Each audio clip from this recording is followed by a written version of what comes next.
So next is let's see about the structure of atom. अभी हमने कुछ चीज ये समझा कि एटम एक स्मॉलेस्ट पार्टिकल है जिसके फर्दर हम नहीं सोच सकते कि उसको डिवाइड कर सकते हैं, बट हमें क्या पता चल चुका है नाउ वो time we are aware about the thing कि एटम्स जो है उसके भी कुछ सब एटॉमिक पार्ट्स होते हैं। तो जो सब एटॉमिक पार्ट्स हैं एटम के, for understanding this chapter this is very important to learn this. although this is your next chapter, fourth chapter, इसमें आपको structure of atom डिटेल में करेंगे हम, but for now to understanding this chapter this is very very important thing, हमें atom के structure को थोड़ा सा समझना पड़ेगा। so that's why I am introducing here the structure of atom। तो structure of atom में क्या है बेटा, हमने पढ़ा atom is smallest particle, उसके further part नहीं हो सकते है ना, but अब हम क्या पढ़ने जा रहे हैं कि atom के कुछ और part भी हैं, वो क्या है, उसके सब atomic part हैं, but वो उसके part हैं but हम उनको अलग अलग नहीं यूज कर सकते। इसीलिए ये माना जाता है कि स्ट्रक्चर ऑफ एटम में हमने ये समझा कि सब atomic parts are there. Atom के भी obviously we are human being, तो हमारे भी ह्यूमन बीइंग हमारे कैटेगरी है, बट हमारे ऑर्गन्स अंदर बहुत ज्यादा है ना। तो वैसे ही एटम के कुछ आइडेंटिफिकेशन है कि वो डिविजिबल नहीं है, नहीं डिवाइड कर सकते हम उसको, है ना, डिविजिबल नहीं होगा, हम उसको किसी छोटे पार्ट में नहीं बांट सकते। बट ऐसा नहीं है कि उसके पार्ट्स ही नहीं है स्मॉलेस्ट, उसके अंदर और स्मॉलेस्ट पार्ट हैं जो उसको क्या कर रहे हैं, बना रहे हैं, और उन स्मॉलेस्ट पार्ट को जो एटम का फॉर्मेशन करते हैं उनको बोला जाता है सब atomic parts of the particles of the atom. So let's see कौन कौन से हैं अपने पास सब एटॉमिक पार्ट्स। तो फर्स्ट ऑफ ऑल प्रोटॉन एक पाया जाता है, प्रोटॉन, जिसको हम रिप्रेजेंट करेंगे P पॉजिटिव के साथ, प्रोटॉन के ऊपर बिकॉज पॉजिटिव चार्ज रहता है, that's why it is abbreviated as P positive, और इसको इन्वेंट किया था गोल्डस्टेन साइंटिस्ट थे उन्होंने।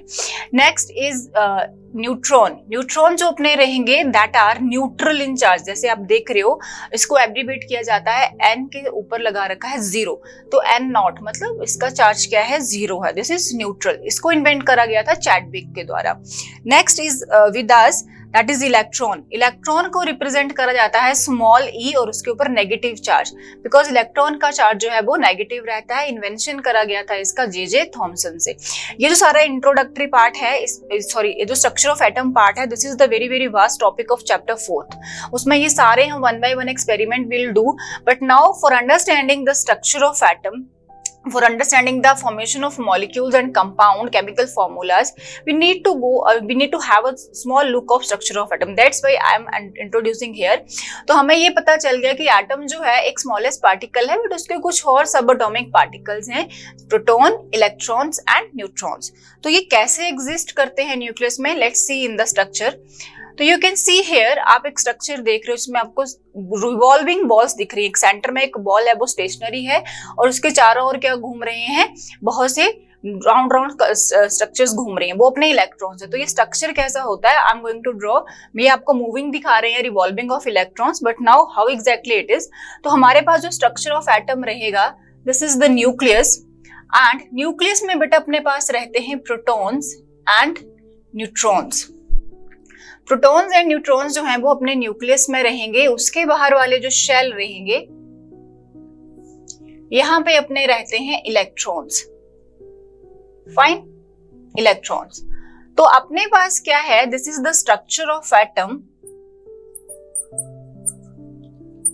Structure of atom. ये जो अपने हैं प्रोटॉन्स एंड न्यूट्रॉन, इनको हम न्यूक्लियोल्स भी बोल देते हैं, न्यूक्लियस में जो चीजें रहती हैं उनको न्यूक्लियोलस भी बोल देते हैं, न्यूक्लियोलस।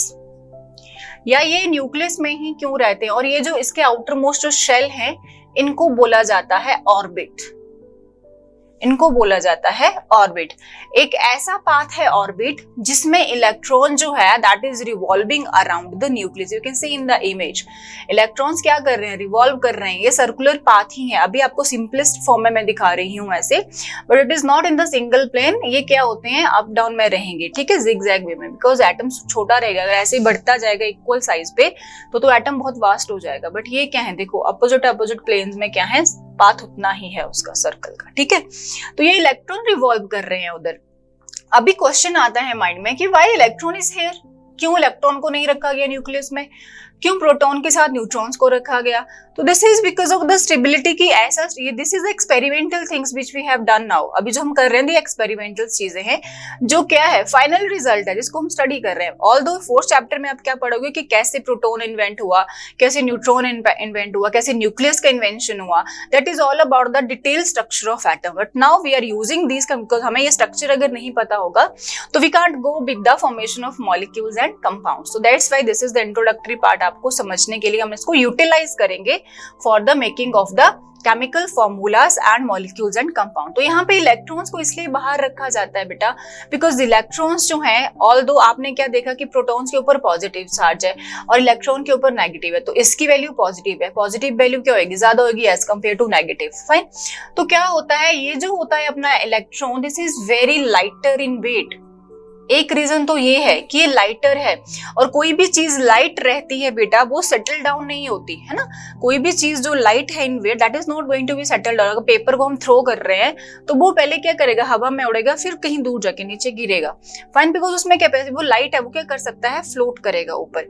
रिवॉल्विंग लाइक, अब जब आप डेफिनेशन पढ़ते हो इलेक्ट्रॉन्स क्या करते हैं, revolving around the nucleus like clouds. Electron clouds क्या है, रिवॉल्व करते हैं अराउंड द न्यूक्लियस। अभी हमारे क्लाउड्स है तो वी कैन सी क्लाउड्स क्या करते हैं, फ्लोट करते हैं अपने स्काई में। ठीक है, तो क्यों करते हैं, because they are lighter in weight. तो उसी लिए इनको इलेक्ट्रॉन्स को किससे कंपेयर किया जा रहा है, क्लाउड्स के साथ, कि इनका जो वेट है वो बहुत कम है, ये न्यूक्लियस में सेटल डाउन नहीं हो सकते, they are about to very very lighter as compare to this. तो उसी वजह से ये क्या करेंगे, दूर रहते हैं। ठीक है, दूसरा रीजन आता है कि न्यूट्रॉन्स के साथ प्रोटॉन को क्यों रखा गया है, बिकॉज ऐसे तो ये अपोजिट चार्जेस हैं, पॉजिट्रॉन एंड इलेक्ट्रॉन। इसको पॉजिट्रॉन भी बोला जाता है प्रोटॉन को। तो proton can also attract electron because we know that opposite charges attract each other, है ना। तो ऐसा क्यों नहीं हो रहा है, बिकॉज यहाँ पे क्या है, एक तो इसमें जो डिस्टेंस रहता है न्यूक्लियस और शेल्स में, जो ऑर्बिट है बाहर का, ये एक पर्टिकुलर डिस्टेंस रहता है, बिकॉज इसकी कैपेसिटी नहीं है इतना लाइट होने की वजह से कि इसके पास आ सके। बट ये तो नहीं आ सकता because this is lighter, but it can attract. Proton attract कर सकता है, पॉजिटिव चार्ज नेगेटिव को अट्रैक्ट करेगा, तो ये नहीं कर पाता because it is already bonded with neutrons. जैसे कि ये प्रोटॉन है मेरे पास and this is bonded with neutron, तो इसके पास क्या है, इसके पास फ्री स्पेस नहीं है कि किसी और को अट्रैक्ट कर सके बिकॉज ऑलरेडी बॉन्डेड है। फॉर एग्जाम्पल जैसे हम क्या होते हैं, इफ वी आर बिजी, अगर हम कहते हैं खाली दिमाग शैतान का घर, अगर हम खाली नहीं है, वी आर ऑक्युपाइड ऑलरेडी, तो हमारे पास फालतू चीजों के लिए टाइम नहीं होगा। We are never going to think about others, हमें अपने काम से मतलब रहेगा, है ना। बट अगर फ्री होगा तब तो उसको क्या करेगा, अट्रैक्ट करेगा ना, but it is already bonded with the neutrons. तो ये अपने न्यूट्रॉन्स के साथ बॉन्डेड है, occupied already, it is not going to attract this. इसीलिए न्यूट्रॉन्स क्या करते हैं, इस मॉडल को स्टेबलाइज करते हैं, स्ट्रक्चर ऑफ एटम को, क्योंकि अपोजिट चार्ज अट्रैक्ट कर सकते हैं, जो हमारा स्ट्रक्चर है वो स्टेबल नहीं रहेगा अगर अट्रैक्शन होगा तो, है ना।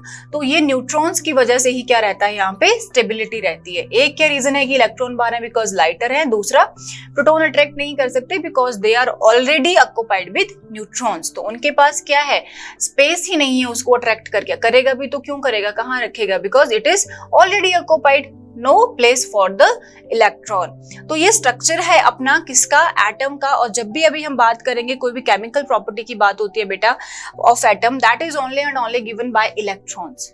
ठीक है, इलेक्ट्रॉन्स हमें क्या देते हैं, केमिकल प्रॉपर्टी, इनके लूज होने से, इनके गेन होने से केमिकल रिएक्शंस होती हैं, है ना। और ये जो अपना प्रोटॉन है, प्रोटॉन और इलेक्ट्रॉन का number is always same in the atom, तो वही हमें क्या बताता है, एटॉमिक नंबर बताता है उस एटम का, इस एलिमेंट का, सॉरी। और न्यूट्रॉन जो है they are dealing with the mass. पूरा जो मास रहता है हमारे पास, हमारे एटम का, किसी भी एलिमेंट का, वो न्यूक्लियस में रहता है। वो कहाँ रहता है, न्यूक्लियस में रहता है। तो इसी की वजह से क्या होता है, हैवीनेस ऑफ द एटम, किसी भी एलिमेंट का हम वेट मास पता करते हैं तो वो न्यूट्रॉन्स हमें देते हैं। ठीक है, तो ऐसा भी बोला जाता है कि mass of the atom is in the nucleus. Fine, तो ये चीजें हैं कि प्रोटॉन और इलेक्ट्रॉन इकट्ठे रहते, सेम नंबर में रहेंगे, और उसी से हमें क्या मिलता है, अपना एटॉम। अगर फॉर एग्जाम्पल हाइड्रोजन की बात करें, हाइड्रोजन में नंबर ऑफ प्रोटॉन 1 है, number of electron is also 1, we are aware about this thing. तो इनका एटॉमिक नंबर भी क्या होता है बेटा, 1 होता है। Atomic number is always 1 for hydrogen, है ना। अगर बात करी जाए वैसे ही सोडियम की, तो सोडियम के केस में क्या है, तो 11 इज द एटॉमिक नंबर, तो 11 ही क्या है, प्रोटॉन है, 11 ही इलेक्ट्रॉन है। मास नंबर वेरी करेगा एज पर न्यूट्रॉन। ये सब हम डिटेल में करेंगे step by step, but this is all about the structure of atom and you guys need to keep it in mind कि कैसे इलेक्ट्रॉन्स जो है रिवॉल्व करते रहते हैं इलेक्ट्रॉन के एटम के चारों ओर, और कोई भी केमिकल रिएक्शन में अगर एटम टेक्स प्लेस कर रहा है तो यही इलेक्ट्रॉन तो लूज और गेन होते हैं ना, यही वैलेंसी देते हैं। We're going to discuss all these concept in this chapter कि कैसे वैलेंसी आएगा कैसे, but you guys just now need to keep it in mind कि how the atom structure is working, कैसे है proton neutron in center and electrons are revolving around the nucleus, और ये बाहर रहते हैं तो यहीं से रिएक्शन हो जाती हैं। बाहर जो अप्रोचेबल हिस्सा रहता है इसका एटम का, अप्रोचेबल पार्ट कौन है, इलेक्ट्रॉन्स है, तो यहाँ से removing and gaining of electrons होएगा और वही हमें केमिकल रिएक्शंस देगा, और सारी प्रॉपर्टीज ये डिपेंड करती हैं इलेक्ट्रॉन्स के लूज करने पे, गेन करने पे, शेयर करने पे। Fine, so let's see further